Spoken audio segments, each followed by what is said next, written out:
Hello guys, welcome to Chitradurga fort. So ಇವತ್ತು ನಾವು ಗಂಡು ಮೆಟ್ಟಿದ ನಾಡಿನ 7 ಸುತ್ತಿನ ಕೋಟೆಯನ್ನು ನೋಡೋಣ ಬನ್ನಿ.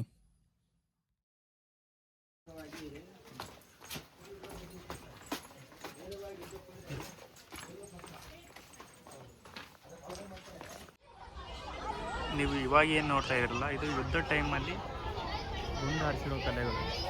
ಅಲ್ಲಿ ನಿಮ್ಗೆ ಕಾಣಬಹುದು ನೋಡಿ, ಅದು ಯುದ್ಧ ಟೈಮಲ್ಲಿ ಇಲ್ಲೆಲ್ಲ ಗುಂಡು ಹಾರಿಸಿದಾಗ ಅದು ಬಿದ್ದಿರೋ ಕಚ್ಚೆಗಳು ಕೋಟೆ. ಸೊ ನಾವು ಇವಾಗ ಹೋಗ್ತೀವಲ್ಲ, ಈ ರೂಟ್ನ ಸ್ನೇಕ್ ಶೇಪ್ನ 90 ಡಿಗ್ರಿ ಮಾಡಿದ್ದಾರೆ. ಯಾಕಂದರೆ ಯುದ್ಧ ಮಾಡೋ ಟೈಮಲ್ಲಿ ಶತ್ರುವಿನ ಆನೆಗಳು ಈ ರೂಟ್ನ ಕ್ರಾಸ್ ಮಾಡೋಕ್ಕಾಗಲಾರದೆ ಗೋಡೆ ಗುದ್ದಿ ಬೀಳಬೇಕಂತ ಈ ರೀತಿ ಮಾಡಿದ್ದಾರೆ. ಮತ್ತು ಅವರು ಮೇಲಿಂದ ಕಾದ ಎಣ್ಣೆ ಮತ್ತು ಬೆಂಕಿ ಕೂಡ ಇದೇ ರೂಟಲ್ಲಿ ಹಾಕ್ತಿದ್ರಂತೆ ಶತ್ರು ಬರೋ ಟೈಮಲ್ಲಿ. ಮತ್ತು ಈ ಬೃಹತ್ ಕೋಟೆನ ಒಬ್ಬ ನಾಯಕ ಕಟ್ಟಿದಲ್ಲ ಗುರು. ಚಾಲುಕ್ಯರು, ರಾಷ್ಟ್ರಕೂಟರು, ಹೊಯ್ಸಳರು, ಕೊನೆಗೆ ಮದಕರಿ ನಾಯಕ ಕಾಲಘಟ್ಟದಲ್ಲಿ ಇದು ಕಂಪ್ಲೀಟ್ ಆಗುತ್ತೆ. ಇಲ್ಲಿ ಟಿಕೆಟ್ ತೊಗೊಂಡು ಇಲ್ಲಿ ಸ್ಕ್ಯಾನ್ ಮಾಡಿಸ್ಬಿಟ್ಟು ಬರಬೇಕಾಗುತ್ತೆ.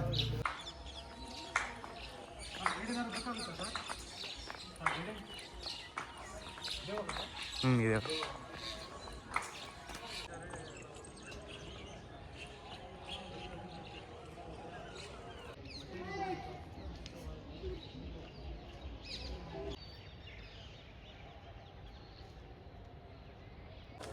ಇದು ಕೋಟೆ ಹೋಗುವಂಥ ಮುಖ್ಯ ದ್ವಾರ.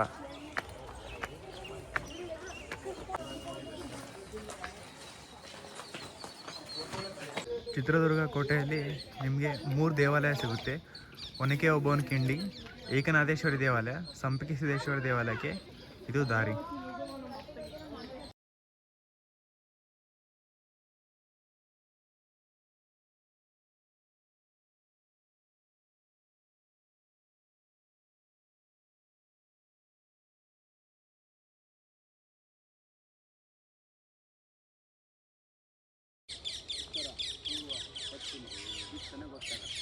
ಈಗ ನಮ್ಮ ಕಡೆ ಗೂಗಲ್ ಇದೆ, ಅವಾಗೆಲ್ಲ ಗೂಗಲ್ ಇದೆ, ಅದೇ ಗೂಗಲ್ ಅವರಿಗೆ.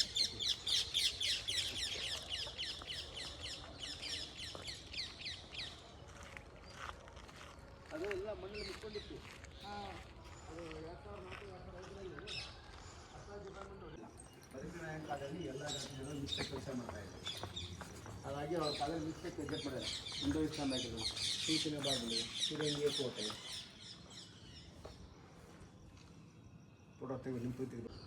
ಇದು ಕೋಟೆ ದ್ವಾರ, ಇದು ರಾಜಮಾರ್ಗ, ಮತ್ತು ಇದು ಪ್ರಜೆಗಳಿಗೋಸ್ಕರ ಮಾಡಿದ್ದು. ಸೊ ರಾಜ ಮಾತ್ರ ಈ ದ್ವಾರದಲ್ಲಿ ಓಡಾಡಬೇಕಾಗುತ್ತೆ, ಮಿಕ್ಕಿದ ಪ್ರಜೆಗಳು, ಸೈನಿಕರೆಲ್ಲ ಈ ದ್ವಾರನ ಯೂಸ್ ಮಾಡ್ತಾರೆ. ಮತ್ತು ಈ ದ್ವಾರದ ನೀವು ಸ್ಪೆಸಿಫಿಕೇಷನ್ ನೋಡೋದಾದರೆ, ಸೊ ಇಲ್ಲಿ ಈ 2 ಬಾಗಿಲು ಥರ ಮಾಡಿದ್ದಾರೆ ಒಳಗಡೆ ಕೂತ್ಕೊಳ್ಳೋಕ್ಕೆ. ಇದೊಂದು ಮತ್ತು ಇದೊಂದು. ಕೂತ್ಕೊಂಡು ಇಲ್ಲಿ ಮಾತಾಡಿದ್ರೆ ಅಲ್ಲಿ ಎಕೋ ಆಗುತ್ತೆ. ಇದರ ಸ್ಪೆಸಿಫಿಕೇಶನ್ ಇದು ಸ್ಪೀಕರ್ ಥರ ವರ್ಕ್ ಆಗುತ್ತೆ. ಮಲ್ಕೋಬಾರಂತ ಈ ಥರ ಮಾಡಿದ್ದಾರೆ. ಇಲ್ಲಿ ಕೂತ್ಕೊಂಡು ಅವನೇನಾದ್ರು ಅಂದರೆ ಅಲ್ಲಿ ಸ್ಪೀಕರ್ ವರ್ಕ್ ಆಗುತ್ತೆ. ಮತ್ತು ಹೈದರಾಲಿ ಈ ಕೋಟೆನ ವಶಪಡಿಸ್ಕೊಂಡಾದ್ಮೇಲೆ ಇಲ್ಲಿ ಆರ್ಚ್ನ ಮಾಡಿದ್ದಾನೆ. ಸೊ ಇಲ್ಲಿ ನೀವು ನೋಡ್ಬೋದು, ಈ ಥರ ಆರ್ಚ್ ಎಲ್ಲ ಹೈದರಾಲಿ ಮಾಡಿದ್ದು.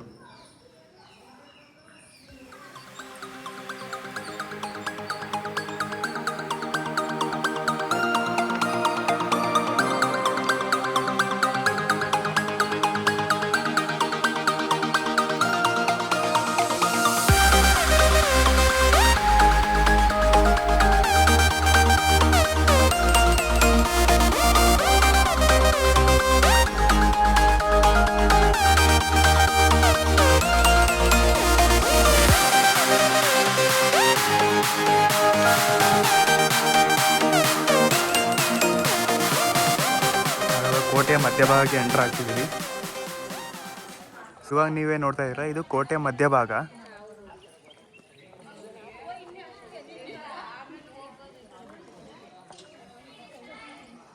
ನಾವು ಇವಾಗ ಹೋಗ್ತಾ ಇರೋದು ಕೋಟೆ ಮಧ್ಯಭಾಗದಲ್ಲಿರೋ ಹಿಡಂಬೇಶ್ವರ ದೇವಸ್ಥಾನಕ್ಕೆ.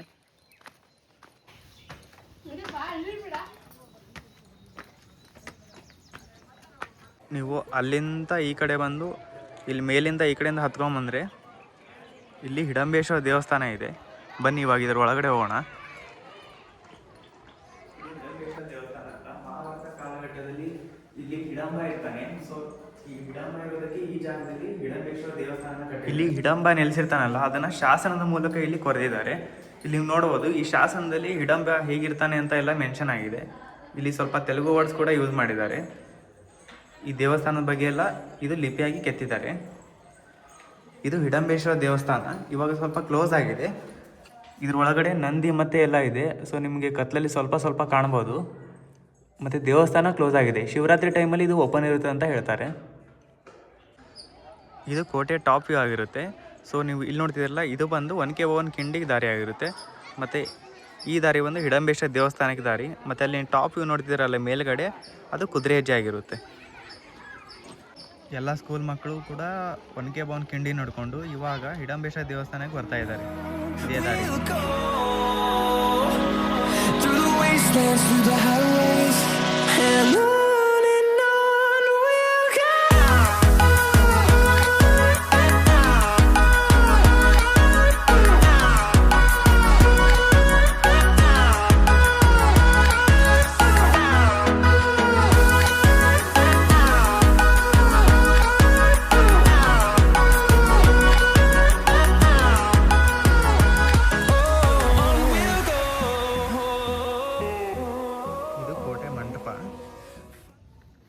ಬನ್ನಿ ಇದ್ರ ಒಳಗಡೆ ಹೋಗೋಣ.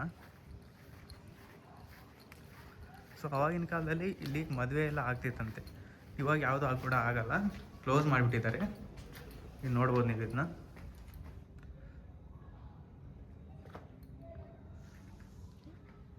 ಇದು ಕೋಟೆ ಮಂಟಪ ಆಗಿರುತ್ತೆ. ಅವಾಗಿನ ಕಾಲದಲ್ಲಿ ಇಲ್ಲ ಮದುವೆ ಎಲ್ಲ ಆಗ್ತಿತ್ತಂತೆ, ಇವಾಗೇನು ಮಾಡಲ್ಲ. ಸೊ ಹೀಗೆ ಕ್ಲೋಸ್ ಮಾಡಿ ಬಿಟ್ಬಿಟ್ಟಿದ್ದಾರೆ.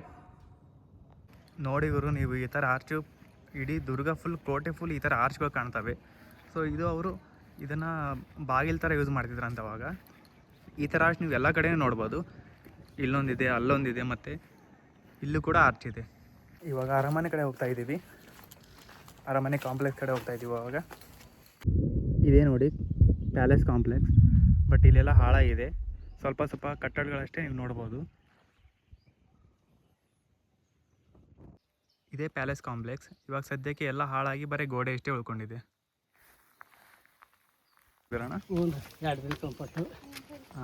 ಡೈಲಿ ಬಂದು ಕರ್ಕೊಂಡು ಹೋಗ್ತಾರೆ ನೀವು? ಬನ್ನಿ ಇವಾಗ ಕುದುರೆ ಹೆಜ್ಜೆ ತೋರಿಸ್ತೀನಿ. ಇದೇ ನೋಡಿ ಕುದುರೆ ಹೆಜ್ಜೆ, ಎಲ್ಲ ಹತ್ತಿದ್ದಾರೆ. ಬನ್ನಿ ಇವಾಗ ಕುದುರೆ ಹೆಜ್ಜೆನ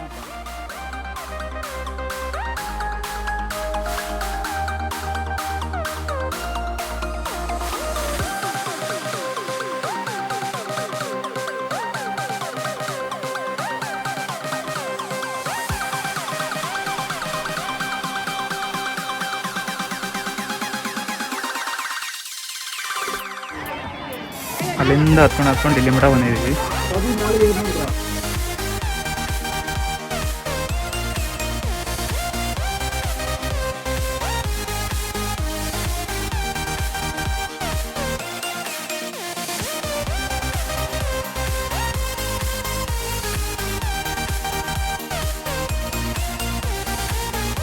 ಇದೇ ಕಲ್ಲು ನೋಡಿ, ಹಳೆ ಕಾಲದಲ್ಲಿ ಇದರಲ್ಲಿ ರಾಗಿ ಬೇಯಿಸಿದ್ರು. ಇದು ಕೂಡ ರಾಗಿ ಅರೆ ಕಲ್ಲೇ.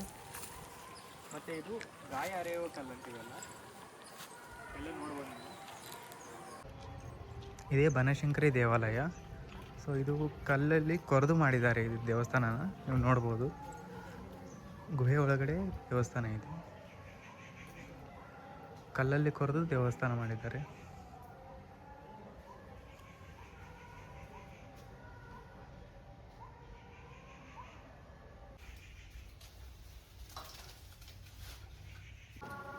ಮದ್ದುಗುಂಡ ಪ್ರಿಪೇರ್ ಮಾಡೋಂಥ ಜಾಗದಲ್ಲಿ ಇದ್ದೀವಿ. ಇದು ಸಾಮಾನ್ಯ ಅರೆಯುವ ಕಲ್ಲಲ್ಲ, ಯುದ್ಧಕ್ಕೆ ಶಕ್ತಿ ನೀಡುವಂಥ ಕಲ್ಲುಗಳು. ಯುದ್ಧಕ್ಕೆ ಬೇಕಾದ ಗನ್ ಪೌಡರ್ ಮತ್ತು ಸಿಡಿ ಮದ್ದುಗುಂಡುಗಳನ್ನು ಇದರಲ್ಲಿ ಪ್ರಿಪೇರ್ ಮಾಡ್ತಿದ್ರು. ಬಂದಿಖಾನೆ ನೋಡೋಕೆ ಹೋಗೋಣ. ಎಲ್ಲ ಸ್ಟೆಪ್ಸ್ ಎಲ್ಲ ಮೆತ್ತಾಡ್ಕೊಂಡು ಇಲ್ಲಿ ಮೇಲ್ಗಡೆ ಇರೋ ಬಂದಿಖಾನೆ ಹೋಗ್ತೀವಿ.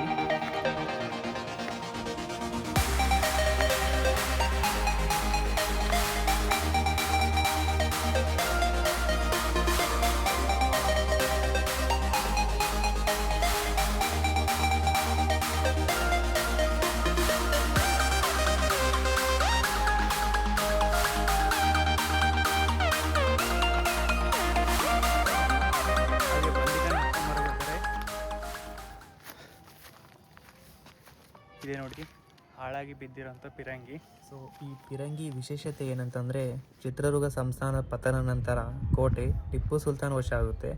ಆವಾಗ ನಮ್ಮ ಕೋಟೆ ಸುಭದ್ರತೆಯನ್ನು ನೋಡಿ ಅದನ್ನು ಬ್ರಿಟಿಷರು ಗ್ಯಾರೇಜ್ ಆಗಿ ಮಾಡ್ಕೋತಾರೆ. ಅಂದರೆ ತಮ್ಮ ಸೇನಾಪಡೆ ಮಿಲಿಟ್ರಿ ಹೆಡ್ ಆಗಿ ಇದನ್ನು ಚೂಸ್ ಮಾಡ್ಕೊತಾರೆ. ಸೊ ಆವಾಗ ಈ ಪಿರಂಗಿನ ತಂದು ಇಲ್ಲಿಟ್ಟಿರ್ತಾರೆ. ಸ್ಕಾಟ್ಲ್ಯಾಂಡ್ನ ಫಾಲ್ಕಿರಿನ್ ಕೆರಾನ್ ಸಿಟಿನ ಅಂತ ಫಿರಂಗಿ ತಯಾರಿಸೋ ಕಂಪ್ನಿ 1792ನಲ್ಲಿ 150 ಪಿರಂಗಿ ತಯಾರಿಸ್ತಾರೆ. ಅದರಲ್ಲಿ ಇದು ಕೂಡ ಒಂದು. ಅದು ಬಂದಿಖಾನೆ.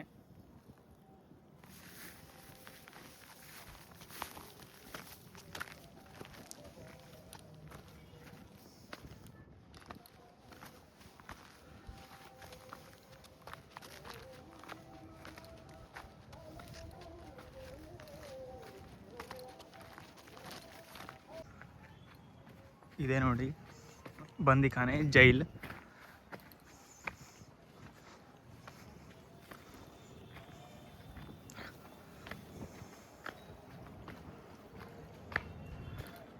ಬನ್ನಿ ಇದ್ರ ಒಳಗಡೆ ಹೋಗೋಣ, ಹೇಗಿದೆ ನೋಡೋಣ. ಸೊ ಇದೇ ಕಾರಾಗೃಹ. ಇದ್ರೊಳಗಡೆ ಕರ್ಕೊಂಡು ಹೋಗಿ ಈ ಥರ ಎಲ್ಲ ರೂಮ್ಗಳು.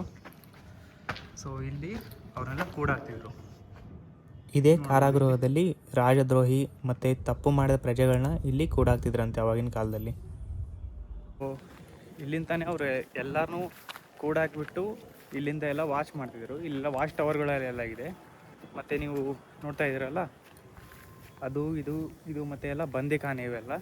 ಸೊ ಇವೆಲ್ಲ ಯುದ್ಧದಲ್ಲಿ ಸೆರೆ ಹಿಡಿದ ಸೈನಿಕರನ್ನ ಇಲ್ಲಿ ತೊಗೊಂಬಂದು ಸೆರೆ ಮಾಡಿ ಆ ಜೈಲಲ್ಲಿ ಹಾಕ್ತಿದ್ರು.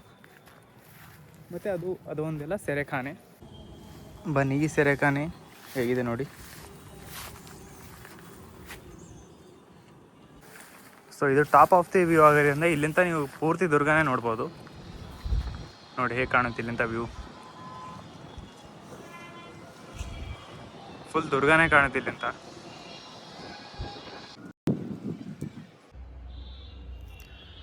ನೋಡಿ ಗುರು, ಇದು ಎಣ್ಣೆ ಕೊಳ. ಇದು ಒಂದು ಎಣ್ಣೆ ಕೊಳ, ಮತ್ತು ಅಲ್ಲೊಂದಿದೆ. ಸೊ ಆವಾಗಿನ ಕಾಲದಲ್ಲಿ ಕೋಟೆಗೆ ದೀಪ ಹಚ್ತಿದ್ರಲ್ಲ, ದೀಪಕ್ಕೆ ಎಣ್ಣೆ ಬೇಕಾಗುತ್ತಂತ ಎಣ್ಣೆನ ಸಂಗ್ರಹ ಮಾಡ್ತಿದ್ರು. ಇಲ್ಲೊಂದು ಎಣ್ಣೆ ಕೊಳ ಇದೆ, ಮತ್ತು ಇದೊಂದು ಎಣ್ಣೆ ಕೊಳ. ಇದರಲ್ಲಿ ಮತ್ತು ಅದರಲ್ಲಿ ಕೂಡ ದೀಪಕ್ಕೆ ಬೇಕಾದ ಎಣ್ಣೆನ ಸಂಗ್ರಹ ಮಾಡಿಡ್ತಿದ್ರು. ಮತ್ತು ಇಲ್ಲಿ ರೆಸ್ಟ್ ತಗೊತಾಯಿದ್ರು. ಈ ಗುಹೆ ಥರ ಇರೋದು ನೋಡಿ, ಇಲ್ಲಿ ಸೈನಿಕರು ರೆಸ್ಟ್ ಮಾಡ್ತಾಯಿದ್ರು. ಇದು ಒನಕೆ ಹೊಂಡ.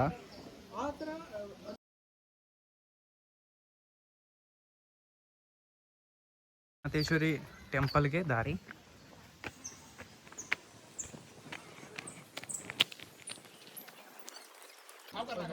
ಸೊ ಇದು ಬಂದು ಪಾಳೆಗಾರರ ಕಚೇರಿ ಆಗಿರುತ್ತೆ.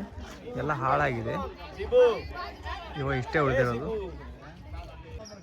ಈ ಕಚೇರಿ ಎಲ್ಲ ಹಾಳಾಗಿದೆ, ಇಷ್ಟೇ ಉಳಿದಿರೋದು ಇವಾಗ. ಸೊ ಇವಾಗ ಒನಕೆ ಓಬವ್ವನ ಕಿಂಡಿ ಮತ್ತು ಅಕ್ಕ ತಂಗಿ ಹೊಂಡ ನೋಡೋಕೆ ಹೋಗೋಣ. ಇದೇ ರೋಟಲ್ಲಿ ಬರುತ್ತೆ, ಅಲ್ಲಿ ನೋಡಿ.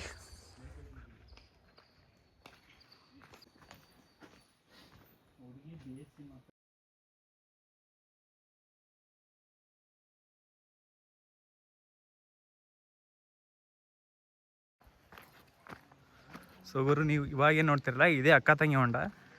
ಇದು ಮತ್ತು ಅದು ಅಕ್ಕ ತಂಗಿ ಹೊಂಡ ಅಂತ ಕರೀತಾರೆ ಇದಕ್ಕೆ. ಬನ್ನಿ ಈ ಕಡೆಯಿಂದ ಕೆಳಗಡೆ ಅಲ್ಲೇ ಹೋದರೆ ಅಲ್ಲೇ ಇದೆ ನೋಡಿ, ಅಲ್ಲೇ ಇದೆ. ಇದು ಅಕ್ಕ ತಂಗಿ ಹೊಂಡ ಅಂತ ಕರೀತಾರೆ ಇವೆರಡಕ್ಕೂ. ಸೊ ಈ ಕಡೆಯಿಂದ ನಡ್ಕೊತ ಹೋಗಿ ಅಲ್ಲಿ ನಿಮಗೆ ಒನಕೆ ಓಬವ್ವನ ಕಿಂಡಿ ಸಿಗುತ್ತೆ. ಬನ್ನಿ ಇವಾಗ ಅಲ್ಲಿಗೆ ಹೋಗೋಣ.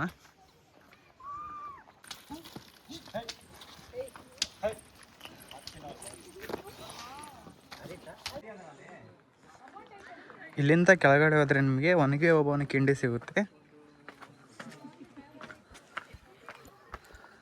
ಸೊ ಇಲ್ಲಿಂದ ನಾವು ಕೆಳಗಡೆ ನಡ್ಕೊಂಡು ಹೋದರೆ ನಮ್ಮ ಒನಕೆ ಓಬವ್ವನ ಕಿಂಡಿ ಸಿಗುತ್ತೆ. ಅದು ಯಾಕೆ ಕರೀತಾರೆ ಅಂತಂದರೆ, ಹೈದರಾಲಿ 2 ಸರಿ ಅಟ್ಯಾಕ್ ಮಾಡ್ತಾನೆ, ಬಟ್ ಅವನಿಗೆ ಕೋಟೆನ ಬೇಯಿಸೋಕ್ಕಾಗಲಾರದ ಕಾರಣ ಸೊ ಆ ಕಿಂಡಿಯಿಂದ ಬರೋಕ್ಕೆ ಟ್ರೈ ಮಾಡ್ತಾರೆ. ಆ ಕಿಂಡಿ ಆ್ಯಕ್ಚುಲಿ ಅದು ಡ್ರೈನೇಜ್ಗೆ ಅಂತ ಯೂಸ್ ಮಾಡಿರೋದು. ಸೊ ಈ ಕೋಟೆಯಲ್ಲಿ ಏನಾದರೂ ಡ್ರೈನೇಜ್ ವೇಸ್ಟ್ ಇದ್ದರೆ ಆ ಕಿಂಡಿಯಿಂದ ಹೊರ ಹೋಗ್ಬೇಕಂತ ಮಾಡಿರ್ತಾರೆ. ಅದೇ ಕಿಂಡಿಯಿಂದ ಬರೋಕ್ಕೆ ಟ್ರೈ ಮಾಡ್ತಾರೆ, ಬಟ್ ಒನಕೆ ಓಬವ್ವ ಆಗೋಕ್ಕೆ ಬಿಡಲ್ಲ. ಸೊ ಅದಕ್ಕೆ ಅದನ್ನು ಒನಕೆ ಓಬವ್ವನ ಕಿಂಡಿ ಅಂತ ಕರೀತಾರೆ. ಅದನ್ನೇ ನಾವು ಇವಾಗ ನೋಡೋಕೆ ಹೋಗ್ತಾ ಇದ್ದೀವಿ. ಇಲ್ಲಿಂದ ಕೆಳಗಡೆ ಹೋದರೆ ನಮಗೆ ಒನಕೆ ಓಬವ್ವನ ಕಿಂಡಿ ಸಿಗುತ್ತೆ.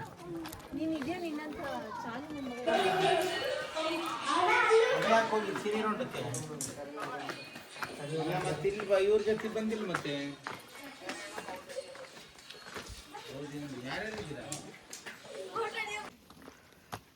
ಇದೇ ನೋಡಿ ತಣ್ಣೀರ್ ದೋಣಿ. ಇದು ತಣ್ಣೀರ್ ದೋಣಿ ಅಂತ ಕರೀತಾರೆ ಇದಕ್ಕೆ.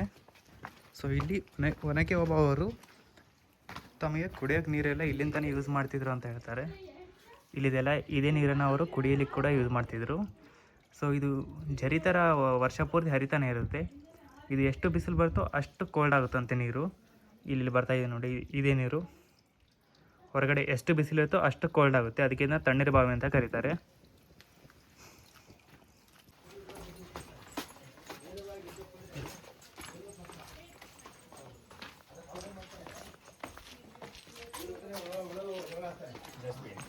Less painful and faster. And the pain comes from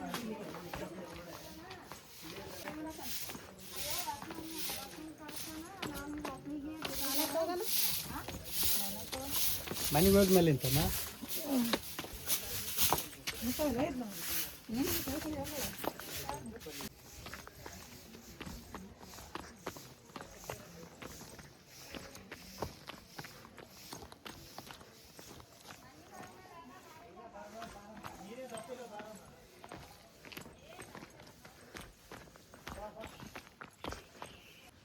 ಇದೇ ಒಂದು ಕಿಂಡಿ.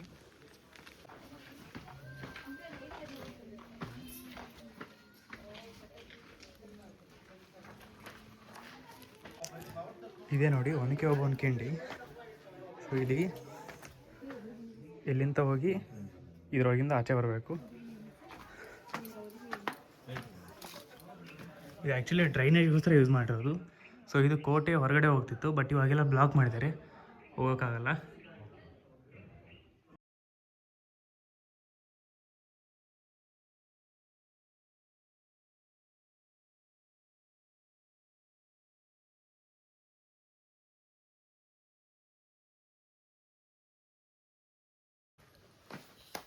ವಿಡಿಯೋ ನಿಮಗೆ ಇಷ್ಟ ಆದರೆ ಲೈಕ್ ಮಾಡಿ, ಶೇರ್ ಮಾಡಿ ಮತ್ತು ಸಬ್ಸ್ಕ್ರೈಬ್ ಕೂಡ ಮಾಡ್ಕೊಳ್ಳಿ.